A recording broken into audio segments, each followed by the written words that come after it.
In this 2021 NBA season, most people expected the Miami Heat to be absolutely dominant in the East after surpassing everyone's expectations last year and make it to the NBA Finals where they pushed the Lakers to 6 games. As a result, I, along with everyone else, thought the Heat would be at least top 5, if not top 3 in the East. But if you guys have been following the NBA, you would know this isn't the case, since the Heat aren't even close to the 8th seed and are currently ranked 10th in the East, where they only have 10 wins and 14 losses and a win percentage of 41.7% as of Tuesday. Although they won the past 3 games, 2 of them were against the Knicks and the other one was against the Wizards, which was honestly extremely easy. But they have a tough schedule coming up, so the Heat are really in trouble if they keep losing, and here's why. What's going on YouTube? It's your boy AC3 back with a lit video, cause you know I only drop the best content around here. To make up for missing last Sunday's video due to Super Bowl Sunday, I decided to make back-to-back videos, so I really hope you guys like it since I put a lot of effort into editing this video.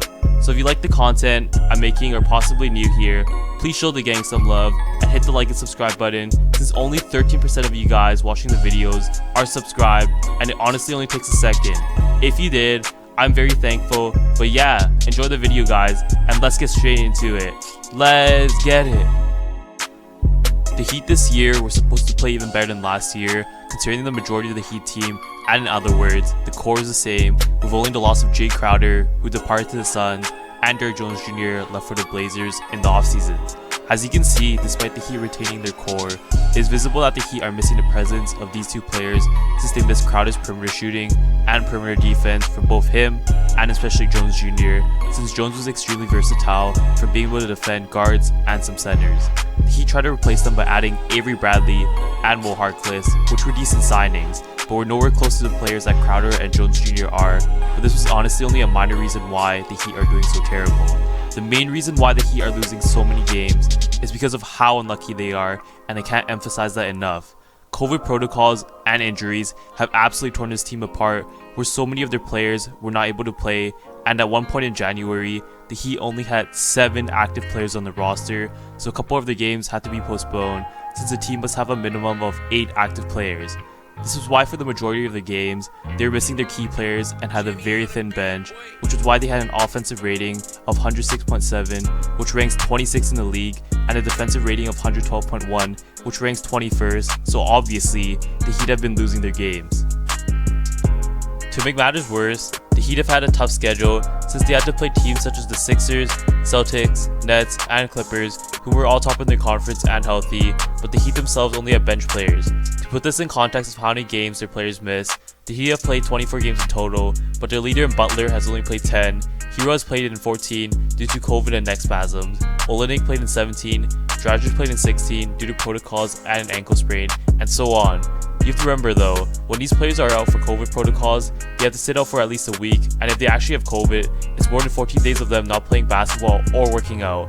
This was why Jimmy Butler lost 12 pounds when he was quarantined during COVID protocols and was shown to be rusty in his return, which shows the damage that the protocols do.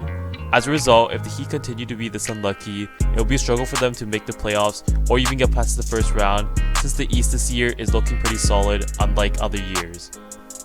Another problem I've noticed with the Heat, other than them being unhealthy or unlucky, is that their players just haven't been playing as well as they did compared to the bubble last year and just haven't found the rhythm as a team.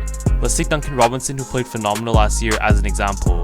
In the 2019 to 2020 season, Robinson shot 47% from the field and 44.6% from 3, but this year, he's playing worse with 42.6% from the field and 40% from 3, which is still extremely good, but not as good as before. Robinson has to get back to last year's numbers though, for the Heat to start winning games, since Robinson was known to be an absolute sniper from outside the arc. On the other hand, unlike Robinson, Hero has been playing well stat-wise, putting up 17.1 points, 6 rebounds, and 3.9 assists a game on 45% field goal percentage, but he has not been playing well as a team player for the Heat. For example, the Heat were trying to play him at point guard in the starting lineup, where it just did not work out, and Hero struggled to shoot with 34% from the 3. He just doesn't have that chemistry as he did with the Heat back in the bubble, which is why recently, Coach Spoelstra went back to benching Hero since he was not as good as a starter, and possibly, Hero is just one of those players that are only good coming off the bench, like Lou Williams. Regardless though, if the Heat players keep getting injured, such as strategists who can't seem to stay healthy, or their star players get sent into COVID protocols again. They'll be in huge trouble considering they aren't even playing that well compared to them back in the bubble and have a tough schedule coming up. But what do you guys think? Do you guys believe the Heat's curse will continue and they are truly in trouble, or will they turn it around as seen in their current 3-game win streak and be just as a threat as they were in the playoffs last year? Let me know about your guys' thoughts in the comment section below, and once again, hit the like and subscribe button if you enjoyed the video. Stay tuned for another video coming this Sunday for sure, since I'll have time to get it done. But until next time, AC3 out!